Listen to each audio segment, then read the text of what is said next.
Hello, aspirants, and welcome to the UPSC Analyzer.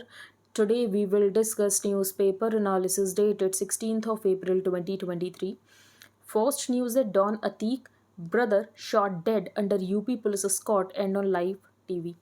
अब इस news को बहुत ज़्यादा कवर किया गया है एंड आने वाले दिनों में भी इसको बहुत ज़्यादा कवर किया जाएगा, लेकिन ये न्यूज़ इंपॉर्टेंट नहीं है। एक बार आप देख लो, बेसिकली यहाँ पर ये जो अतीक एंड इनके भाई हैं अशरफ, इनको यहाँ पर मार दिया गया।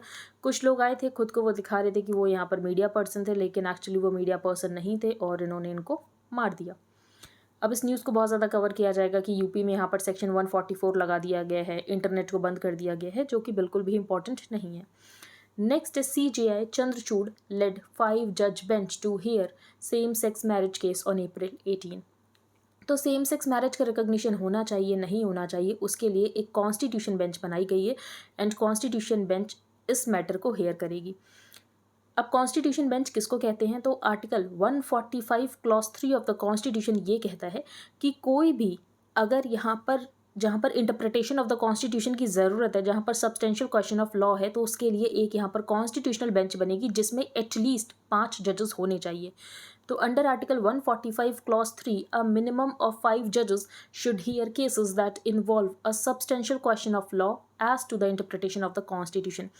सेंट्रल गवर्नमेंट का ये कहना था कि अगर हम एग्जिस्टिंग लॉज के अकॉर्डिंग देखें तो जो मैरिज है ये सिर्फ एक biological man and biological women के बीच में ही हो सकती है, एंड अगर इससे हमें डिविएट करना है, कुछ चेंजेस करना है, तो ये चेंज यहाँ पर लेजिस्लेचर करे, ना कि ये चेंज यहाँ पर सुप्रीम कोर्ट के रूलिंग की वजह से आए। इसीलिए ये मैटर यहाँ पर पार्लियामेंट के ऊपर छोड़ देना चाहिए, लेकिन उसके बाद भी यहाँ पर 5 जज बेंच को बनाया गया है।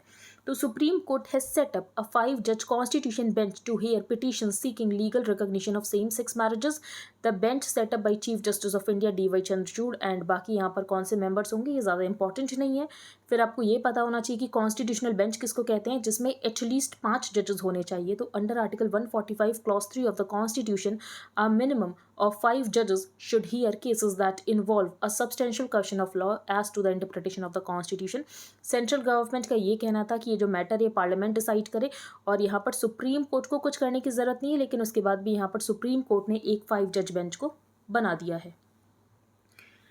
Any recognised deviation can occur only before the competent legislature. Government ने ऐसा यहाँ पर कोर्ट को कहा था, noting that the same sex marriage can't be recognised by law despite the decriminalisation of section 377 homosexuality. तो जब सुप्रीम कोर्ट का जजमेंट आया था सेक्शन 377 को लेकर, सेक्शन 377 को डीक्रिमिनलाइज किया गया था, उस समय सुप्रीम कोर्ट ने ये भी कहा था इस जजमेंट का मतलब ये नहीं है कि बाकी राइट्स भी यहाँ पर कन्फर किए जाएंगे इंक्लूडिंग राइट टू मैरिज। लेकिन इससे पहले यहाँ पर सुप्रीम कोर्ट के कुछ और जजमेंट्स आ चुके हैं। फॉर एग्जांपल यहाँ पर पुट्टा स्वामी जजमेंट में ये कहा गया था कि जो राइट टू प्राइवेसी है ये सेम सेक्स कपल्स के लिए भी है, कि सेम सेक्स कपल्स यहाँ पर अपनी पर्सनल चॉइसेस को कर सकते हैं। तो in the Puttaswamy case the supreme court said same sex couples enjoy the right to privacy in making vital personal choices specifically including the right to marry. उसके बाद यहाँ पर एक और केस होता है जिसमें सुप्रीम कोर्ट ये कहते हैं unconventional manifestations of love and family by same sex couples, ये भी यहाँ पर प्रोटेक्शन डिजर्व करते हैं under law and benefits under various legislations. अभी ये सब कुछ यहाँ पर पिटीशन को हेयर किया जाएगा एंड सुप्रीम कोर्ट ने यहाँ पर 5 जज बेंच बना दी है। तो मुस्लिम बॉडी, अभी मुस्लिम बॉडी का नाम इंपॉर्टेंट नहीं है, बेसिकली यहाँ पर मुस्लिम बॉडी ने ये कहा है कि इनको भी यहाँ पर पार्टी बनाया जाना चाहिए केस में। इनका ये कहना है कि जो इस्लाम में ये प्रोहिबिट करता है होमोसेक्सुअलिटी को, और जिसकी वजह से इनको भी यहाँ पर पार्टी बनाया जाना चाहिए इस केस में। तो move an application opposing the prayer for legal recognition of same sex marriages and seeking to become a party in the case. इनका ये मानना है कि जो इस्लाम में ये प्रोहिबिट करता है होमोसेक्सुअलिटी को, एंड जब से यहाँ पर रिलीजन स्टार्ट हुआ है इस्लाम, तब से ही यहाँ पर होमोसेक्सुअलिटी को प्रोहिबिट किया गया है। नेक्स्ट न्यूज़ पर चलते हैं, lithium beyond original site exploration scope में बी एक्सपेंडेड। तो बेसिकली अगर हम बात करें जम्मू कश्मीर के रियासी डिस्ट्रिक्ट में लिथियम मिला था, एंड ये जो लिथियम मिला है ये मिनरल फॉर्म में मिला है। तो discovery of inferred lithium reserves in Reasi and its expanded scope comes as electric vehicles are predicted to be a sector ripe for disruption. And जो इंडिया है ये लिथियम के लिए चाइना के ऊपर डिपेंडेंट है, तो अभी हम लिथियम की खुद माइनिंग करेंगे, जिसकी वजह से हमारी जो डिपेंडेंस है चाइना के ऊपर ये यहाँ पर ख़त्म हो जाएगी। लेकिन ये बहुत सोचने समझने का विषय है कि कैसे हम यहाँ पर इकोनॉमिक तरीके से माइनिंग कर सकते हैं, क्योंकि अगर हम बाकी कंट्री से कंपेयर करें, फॉर एग्जांपल साउथ अमेरिका, तो वहाँ पर जो लिथियम है वो बेसिकली यहाँ पर सॉल्ट पेन की फॉर्म में, तो उसको आसानी से इवापोरेट करके निकाला जा सकता है। जो इंडिया में मिला है ये बेसिकली यहाँ पर मिनरल फॉर्म में मिला है। तो लिथियम यहाँ पर जनरली दो मेन डिफरेंट डिपॉजिट टाइप्स होते हैं, एक होता है ब्राइन, एक होता है हार्ड रॉक। तो जो साउथ अमेरिका में है ये ब्राइन टाइप का है, जिसकी वजह से इवापोरेशन करके इसको आसानी से निकाला जा सकता है। जो इंडिया में है ये हार्ड रॉक टाइप का है, तो इसमें यहाँ पर माइनिंग करने की ज़रूरत पड़ेगी, और को यहाँ पर एक्सट्रैक्ट किया जाएगा, उसके बाद यहाँ पर क्रशिंग की जाएगी, उसके बाद यहाँ पर कॉन्सेंट्रेट फॉर्म में हमको लिथियम मिल पाएगा। तो ये भी सोचने का विषय है कि कैसे हम यहाँ पर लिथियम की जो माइनिंग करें वो यहाँ पर इकोनॉमिक तरीके से करें। Chile and Bolivia are well over 20 million metric tons, Argentina में 17 मिलियन टन्स है, ऑस्ट्रेलिया में 6.3 है, एंड चाइना में 4.5 मिलियन टन्स है। तो फर्स्ट पेज पर इतनी ही न्यूज़ इंपॉर्टेंट थी। ये नेक्स्ट न्यूज़ है, पीएम टोल्ड मी चुप रहो on Pulwama says x Jammu and Kashmir governor Malik, Congress calls for answers. अब ये क्या इशू है, क्योंकि इसको भी बहुत ज़्यादा कवर किया जाएगा तो आपको लगेगा इंपॉर्टेंट है, तो एक बार हम देख लेते हैं। तो 2019 में पुलवामा अटैक हुआ था। तो बेसिकली उस समय के गवर्नर, जो कि जम्मू एंड कश्मीर के गवर्नर थे, सत्यपाल मलिक, इनका ये कहना था कि इतना सारा कॉन्वॉय अगर इनकी फेरी हो रही थी तो उन्होंने यहाँ पर एयरक्राफ्ट की डिमांड की थी, लेकिन होम मिनिस्ट्री ने यहाँ पर एयरक्राफ्ट देने से मना कर दिया था, और जिसकी वजह से वो इस अटैक का शिकार हो जाते हैं। तो farmer Jammu and Kashmir governor Satyapal Malik has claimed that after the February 14, 2019 Pulwama attack in which 40 CRPF personal were killed, prime minister Narendra Modi ने इनको कहा था कि आप शांत रहो, जो भी यहाँ पर लैप्सेस हुए हैं उनको लेकर आप कुछ मत कहो। लैप्सेस क्या हुए थे? तो लैप्सेस यही हुए थे कि बेसिकली यहाँ पर डिमांड की गई थी कि यहाँ पर 5 एयरक्राफ्ट दे दिए जाएं, लेकिन जो यहाँ पर पर्सनल थे उनको एयरक्राफ्ट नहीं दिए गए थे। Claimed that the home ministry refuse to provide 5 aircraft requested by the CRPF to ferry its personal, which resulted in a large number of security personal moving by road, and जिसकी वजह से ये target बन जाते हैं terrorist ambush का। ये इनका कहना है। अब हम चलते हैं आगे, कोई इंपॉर्टेंट न्यूज़ नहीं है। PM calls for mass movement against climate change. तो यहाँ पर मिशन लाइफ की बात की गई है, life style for environment.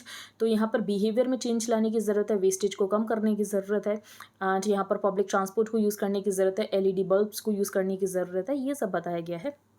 Food wastage कम करने की ज़रूरत है।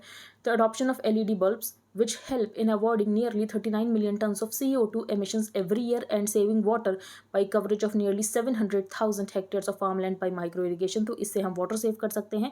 तो ज़रूरत यह है कि क्लाइमेट चेंज को एक मास मूवमेंट बनाया जाए, क्योंकि गवर्नमेंट अकेले सब कुछ नहीं कर सकती। लोगों को इस बात को रियलाइज़ करने की ज़रूरत है कि क्लाइमेट चेंज हो रहा है, एंड लोगों को अपने बिहेवियर में चेंज करने की ज़रूरत है। नेक्स्ट है प्रोसिक्यूटर, जूरी एंड जज। तो ये आर्टिकल क्यों लिखा गया है? तो फैक्ट चेक यूनिट को लेकर लिखा गया है कि IT रूल्स में यहाँ पर अमेंडमेंट करके फैक्ट चेक यूनिट को बनाया जा रहा है, जो कि सेंट्रल गवर्नमेंट से रिलेटेड न्यूज़ को फैक्ट चेक करेगा, उस कंटेंट को फैक्ट चेक करेगा कि कहीं ये कंटेंट यहाँ पर मिसलीडिंग या फेक तो नहीं है, एंड अगर फैक्ट चेक यूनिट को लगता है कि यहाँ पर कोई भी कंटेंट फेक या मिसलीडिंग है तो उसको यहाँ पर टेक डाउन कराया जाएगा। तो article 14 and article 19 1A and G of the constitution protect करता है freedom of the individual as well as the institution called the press. लेकिन यहाँ पर सेंट्रल गवर्नमेंट एक फैक्ट चेक यूनिट बना रही है, एंड जो भी यहाँ पर सेंट्रल गवर्नमेंट चाहे उस कंटेंट को टेक डाउन करा सकती है according to the author. Next है how caste comes into play when climate changes. अगर आप क्लाइमेट चेंज के बारे में लिख रहे होगे तो बेसिकली मुझे ये भी नहीं लगता कि आप लास्ट पॉइंट भी कास्ट का लिख सकते हो कि कास्ट के ऊपर क्या अफेक्ट पड़ेगा क्लाइमेट चेंज की वजह से। तो यहाँ पर ऑथर ने बात की है कि क्लाइमेट चेंज की वजह से यहाँ पर जो SC वाले लोग हैं ये सबसे ज़्यादा अफेक्टेड होंगे। उसका रीज़न यहाँ पर, जैसे कि यहाँ पर कुछ एग्जाम्पल्स बताए गए हैं, यहाँ पर एग्जाम्पल लिया गया है असम का। तो असम में फ्लड आई थी, बहुत सारे लोगों की यहाँ पर जान गई, बहुत सारे क्रॉप्स यहाँ पर डैमेज हो गया। उसके बाद जो ड्रेन्स क्लॉग हुए तो अनक्लॉग करने के लिए ड्रेन्स को यहाँ पर SC कम्युनिटी ने काम किया। अगर हम बात करें तो मैनुअल स्कैवेंजिंग में यहाँ पर मोस्टली SC कम्युनिटी है जो कि होती है। तो sanitation workers from the Banjfor community of Guwahati city had to work day and night to unclog drains and wash off the sludge in the city। फिर यहाँ पर बात की गई है वेस्ट बंगाल की।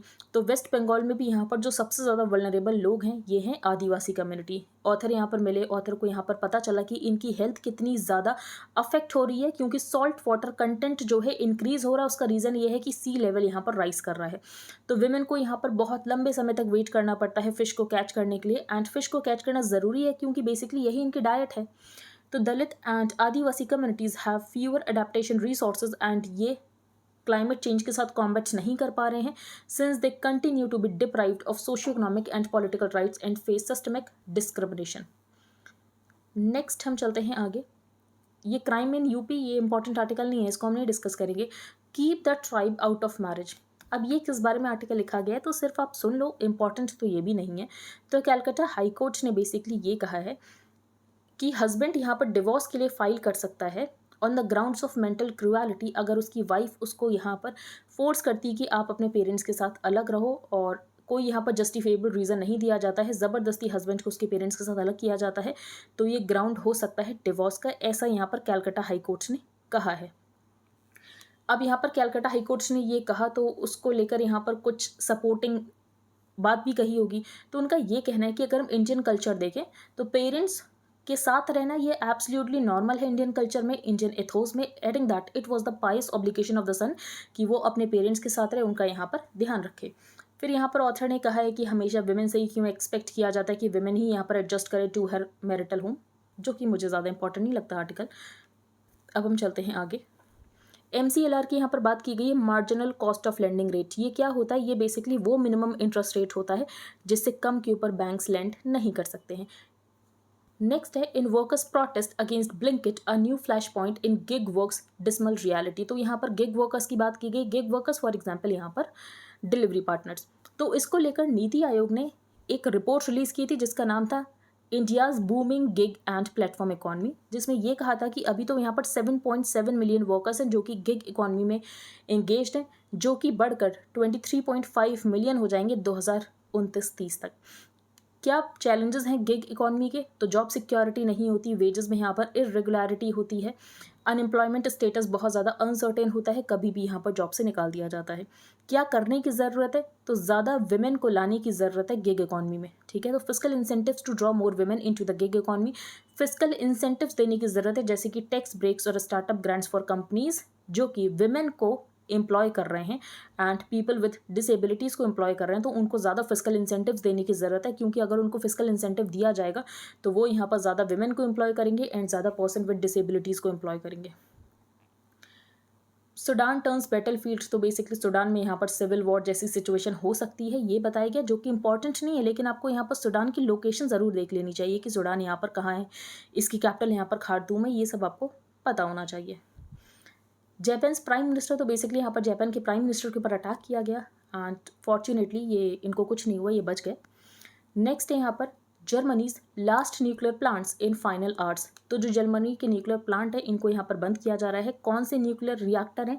तो यहाँ पर नाम दिया हुआ है एम्सलैंड, नेकरवेस्थीम एंड इसार। इन तीनों को यहाँ पर बंद किया जा रहा है। क्यों बंद किया जा रहा है? क्योंकि हमने दुनिया में बहुत सारे न्यूक्लियर डिजास्टर्स देखे हैं। फॉर एग्जांपल हमने चेर्नोबिल देखा, हमने फ्यूकुशिमा देखा है, हमने 3 माइल आइलैंड डिजास्टर देखा है। इसीलिए जो बेसिकली यहाँ पर एंटी न्यूक्लियर एक्टिविस्ट हैं वो आर्ग्यू करते हैं कि जो न्यूक्लियर एनर्जी है बहुत ज़्यादा अनसेफ एंड अनसस्टेनेबल है, और इसीलिए यहाँ पर न्यूक्लियर रिएक्टर्स को बंद करने की ज़रूरत है। एंड वैसे भी जो जर्मनी है रिन्यूएबल एनर्जी की तरफ बढ़ रहा है, इसकी वजह से उसने यहाँ पर डिसाइड किया कि हम अपने सारे न्यूक्लियर रिएक्टर्स को बंद कर देंगे। बाकी आपको क्या करना है, आपको इसराइल की लोकेशन देखनी है, इसराइल के आसपास सारी लोकेशन देखनी है, आपको जॉर्डन देखना है, आपको सीरिया देखना है, लेबनान देखना है। ये सारा एरिया बहुत ज़्यादा न्यूज़ में रहता है क्योंकि पैलेस्टीन का इशू है, जिसकी वजह से सब न्यूज़ में रहता है। तो ये सब आपको पता होना चाहिए। तो आई होप आपको सब कुछ क्लियर हो गया हो। अगर आपका कोई भी डाउट है तो आप टेलीग्राम ग्रुप पर पोस्ट कर सकते हो। If you liked the video then please like, share and subscribe. Thank you and have a nice day.